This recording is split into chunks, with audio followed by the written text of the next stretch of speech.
Yang bini punamupu sarasana Manipur news ki manung taram nuk sare kasi manung ki topic se no child dropout hai basine matudi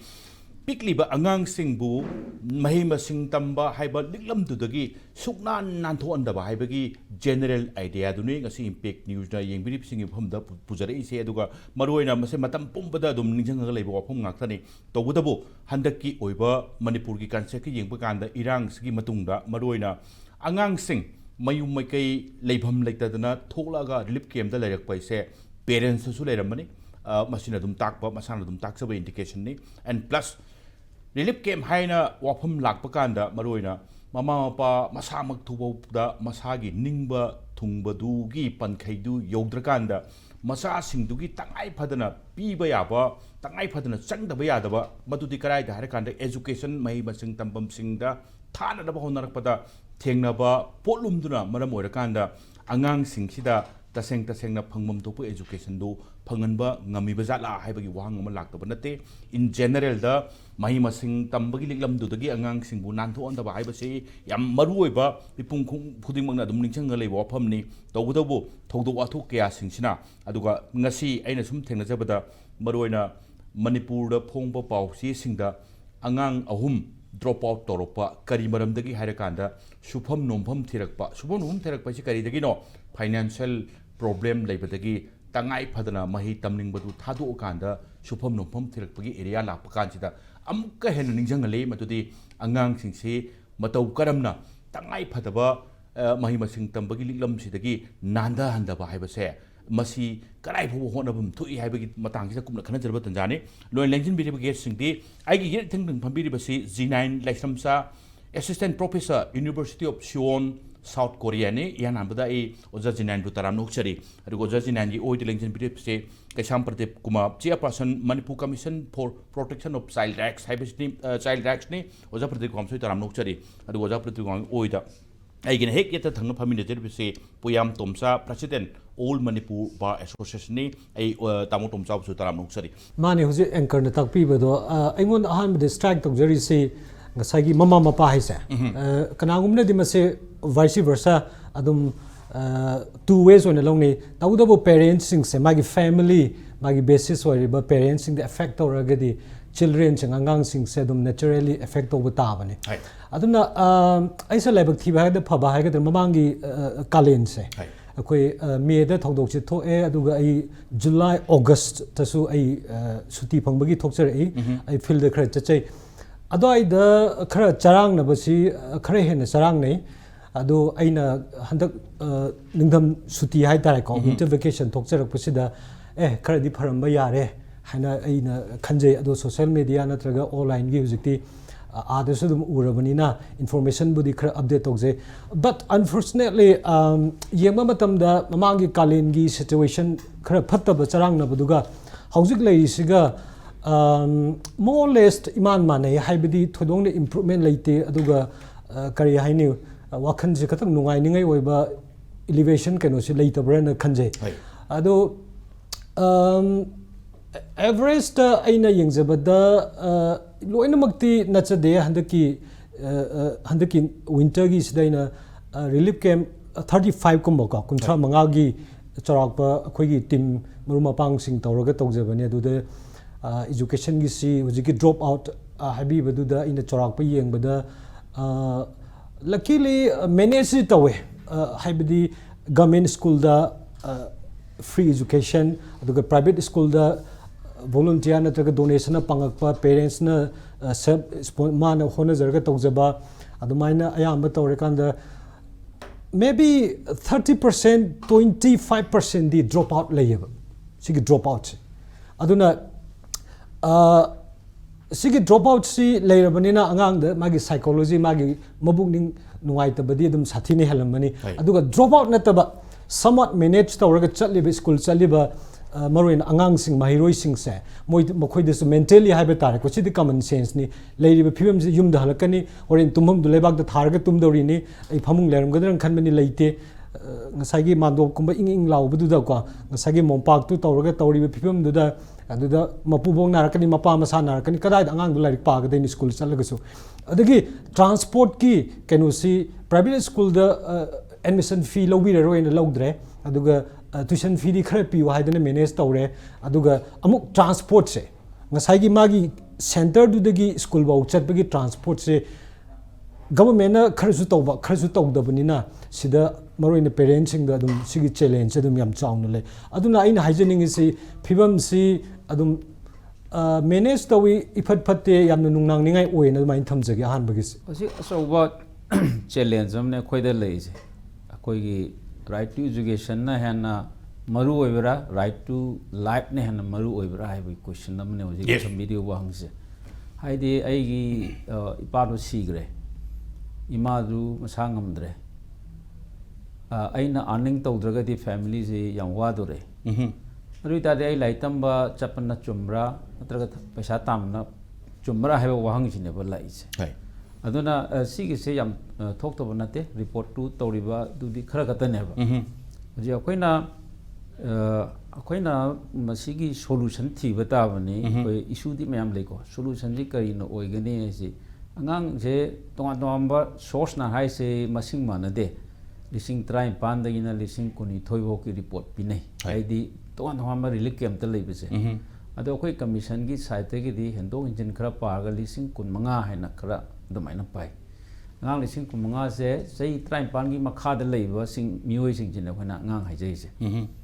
अदुना मखोई the थिंगनरी से Ahaan मदा total drop out अमा नत्रगा transfer तौरगा कोई की खुदक तन Ming चंजन बिबदगी school कारगसु माना learning process da obstacle me am thingna ba id private school lam da syllabus ama tamme hojina government school lam da tamme adegi magi tambiri ba medium of instruction manadre environment yam khenre asina singba ko adano hojik la iba wahang ji akoina angang je soidana drop out si remove tawge leheloi angang soidni school da chalan ge haidi number 1 da akoina thibe ya solution se leingak na central government OBI state government OBI koi Manipur da su laribni koi gi residential school laidan yes residential school khara koi Manipur da lai masigi vacancy se kaya leibano maduda angang sing se hundreds of children accommodate to yani aduga extra oina vacancy mayam hangdok tana hostel sagatana tawom su changi loinana private sector da leiba private school sing hostel sing se masi government na support pi dragadi yang kuina sponsorship phangoi masida aduna koi gi residential school dan yamna mainstream tok thogadi leiriba khudong tv se kharam handagani aduga leiriba relief camp da leiba family gi socio economic development gi maikai sida khoi yam yingchan ba wale masina angang da lak impact ne ngasda angang na thabok suba sa kian tawraiba detergent yon ba nupi myam tholei ba angang myam tholei se aduna koi gi lenga ga sina tawri thabak myama adu marak sida koi gi lambi da chalaga amadi loisang jing da chalaga nupi mauna sing na pot yoliba se masi lan dana ba mkhoi dagi bulk buying gi mawong ma semgat piraga tawba adagi atei sui kem ki space da leina sen thokpa yaba thabak se bibi gadawne na ai thamjage aduga leiriba angangi issue ji aina tang ahan ba hawba stem mayam panel listing da su aina jingjaning ba miyeng se akoi thoi ba conflict sigi matang da naina ba the response pi na ba the masigi strategy mama khoi naina ri kari no hadi concept of Manipur idea of Manipur or future of Manipur ne ade akoina angang singi khana bada angang singi potse mayai da thamaga khana dragadi future of Manipur idea of Manipur se id non exist oine na thamjani hojik lairisi hoi Manipur gi hojik lairisi moina de communal class hai ko ide hajening de si communal class nate si de waron maite jaidani maite halo haibane ba hojik tai ri poche ko mite muthalo mite halo haibani akoina communal loiba ke so leite sida Tiga topamna hojiki angangi drop out ki matang da lakpa matam dadi India ki constitution ka article 21A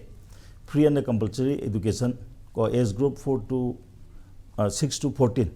angang hai bisi logi matung ina di sai train phambo angang chinge adi ta hoji education ki matang da lakpa matam da article 21 A ना हाइदिसे free and compulsory education से elementary education हाई को दो हजिति education policy हम change तौबनिना खंगद्रे अखोइसो अदुगा हजि अखोइना हाइनिंगबदी 4 to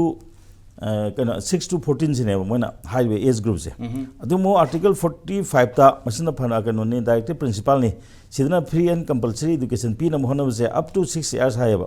Cina pre primary education बॉक्स फ्री पी होय अनि सिगी कन्फ्लिक्ट हम ले नंबर 1 अमना फंडामेंटल राइट ने फंडामेंटल राइट 6 to 14 से मसी हम सबना हाबदो को स्टेट सिगी सिलेसिने को state shall endeavour to provide ngasai within age group se ko ngasai ge hojik ki leiriba ngasai ge khoi ge 4 to 16 se asi education pi na mohono habni free ni ko adi amana 6 years pa ne hoi amo manipur ge ngasi manipur se ngak pam lei mapan gi state ka di mana rong do mande phare na hojik sida leire hojik drop out ka kam hainari ko hojik krai di school ming chang ge mo gi di tokro akhoi bi bla chu ye ba hojik lan matam ni paisa thokte ko तोलोब चाब खर दने हजि पैसा फजन फंग अजु तोलोब सि fungi फंगदे तोलोब चंगी चंगदे pension चंगी चंगदे तो मतम ने सिगे मतम से ngasi प्रखाय तो ngasi मिंग चंदे यारो है प्राइवेट एजुकेशन नि को अखोय आरे फरेबा हजि फ्री एंड कंपल्सरी पी मतम प्राइवेट तमी बसिराबा करी करी इंसेंटिव पीरगेबा अदे अमु फरे पब्लिक सेक्टर की ओइना दि को नहान से खुराय माइकै दा स्कूल म मुथत कने हाबदा नुपी मयाम माना पाइबी थोलतना वुमेन की संस्था मयाम थोलक मुथत पिगनो हायब फरे मुथले मुथलो यारे अदु एजुकेशन सिस्टम सिदा मसागी 4 to 6 to 14 हाबसे को क्लास 9 बो ओइदोनी को 15 9 नते 11 बो ओइदोनी को 15 दा मैट्रिक थादे क्लास 10 योगदिन को अदनदी क्लास 9 बो की फ्री बो तौना बंदा फरे प्राइवेट स्कूल मिंग चलो गवर्नमेंट पैसा थादे बिब्रा हजि गवर्नमेंट की ओइनदी छात्र मिंग क्या चन इनटेक की कैपेसिटी क्या लेरिगे जी मैम दा खंगन बिब्रा अदगी लेतबनीना अखोय प्राइवेट तमेबा प्राइवेट तम मतमदा फ्री एंड कंपल्सरी एजुकेशन हाबनीना प्राइवेट स्कूल चलाइरी सिंगदा गवर्नमेंट करुम इंसेंटिव पीगे हाब ममा मपा दगी नैबा गाक्तने होजि येंगो असेंगबदे अखोयना लाइक तम मतमददी मणिपुर की एजुकेशन कोड नम ले एजुकेशन कोड चनदे होजि गवर्नमेंट स्कूल मनाक्ता प्राइवेट स्कूल लिंबे यादे हाबनी पालिंगदा लिंखले अदिगे मो अंगांग गिसे प्राइमरी स्कूल तो मतमदा मागी मयुमदगी लापतबा सुखिमोंग दे लेहलो हानि मरमदि कनो अंगांग खनर कने तो जे अंगांग जे मपान अमदिगी लागा एक पंतोक तो बुसे मसी यादन पो थमनेबा अदिगे अतोपमना ngasi एजुकेशन द पाइबिरबा याइतोंग खमदोंबा अदिगे स्कूल के ओजाव बिलिसिंग जे मचा के गवर्नमेंट स्कूल तमगे मचा के गवर्नमेंट स्कूल थाजनगे मचा के गवर्नमेंट की कनो एजुकेशनल इंस्टीट्यूट इंजनगे अदु तारगदी अंगांग फजन तमीब्रा क्लास फजन लौरीब्रा जे कनाना मॉनिटर तौरीगे असी हम भागी यो पोदमने अदु सिगी मरक सिदा हजिक येंगो को केमता मयाम लेरे केमता मयाम से लेब मतम सिदा ngana nan ko mamang dadi a kano aduda mingchale adur mingchale handa hoji hoji parka haidong ne tang date 16 dage hoji anu session hogdori ne ba sigi marak da khabar da kari hapi rage angang handa ki sing sidi smai tong na government na provide tong ne bahar jo na tragana private mingchan tar ga jo ngasai ge khoi ge article 21 a gi matung ina di ngasai gi free and ko compulsory education ki podam lebni na sigi manung da challi ba sing je kari gumba government gi mi chama tambam le ne सिदा तंबीदना असोम चखे तादे तोंगाम लेरे चाम तंबम लेसे लिसिंग अम संगजलो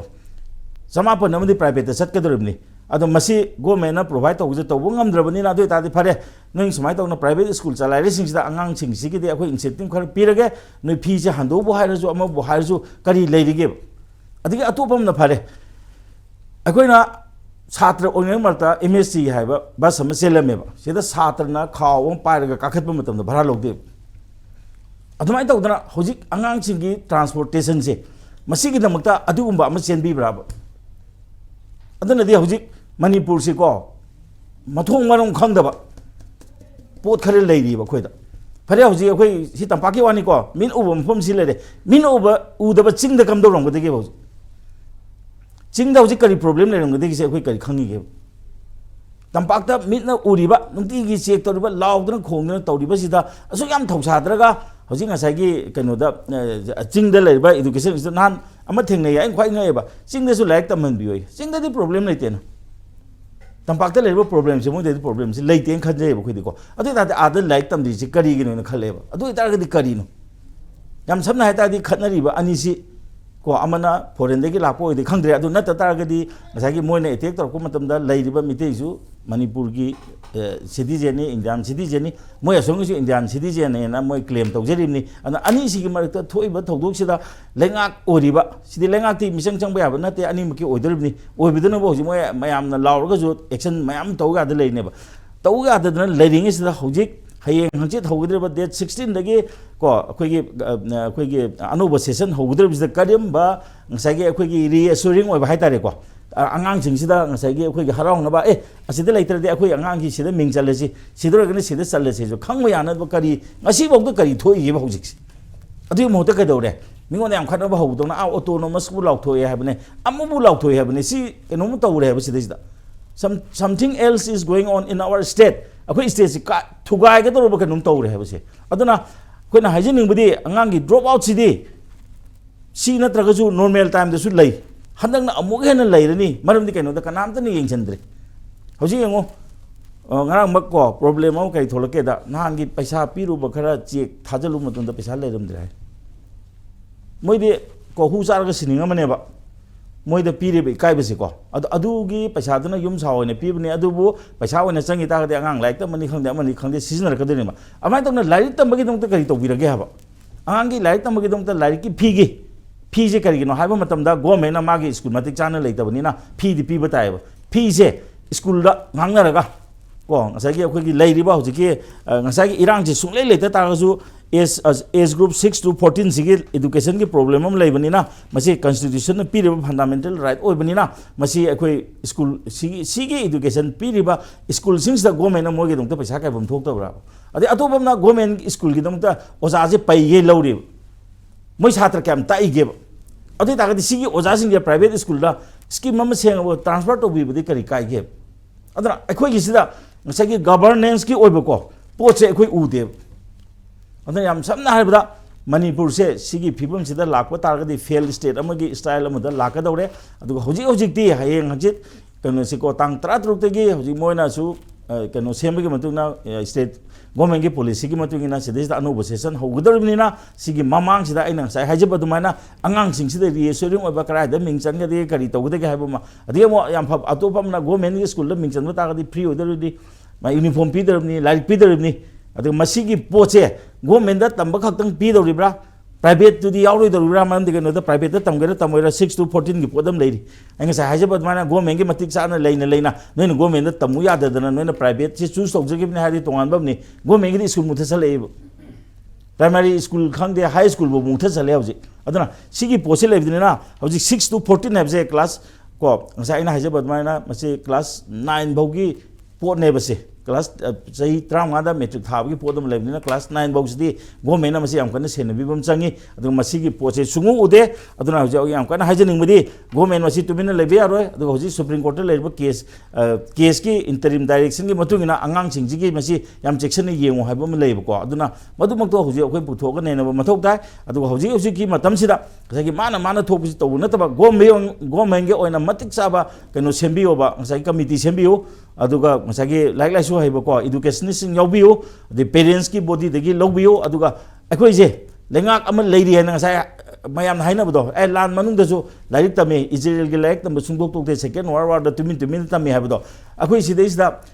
akhoi je war like situation haiba di gai aduga asu yam bhajana leiri ba sagi adu degi hena sagi moina hoji attack to bo di moina khoi mitei hat ke haibu maktun adu khaktani leise adu yam hena yamna sathiba situation su nate ana masides da akoi gi tampaki da leiriba koi normal si ta seng hai tar ga di ko sporadic oibigi wani adu like tam khotpa di adu yam hena kai bi da hojikti oidi oidra bane ba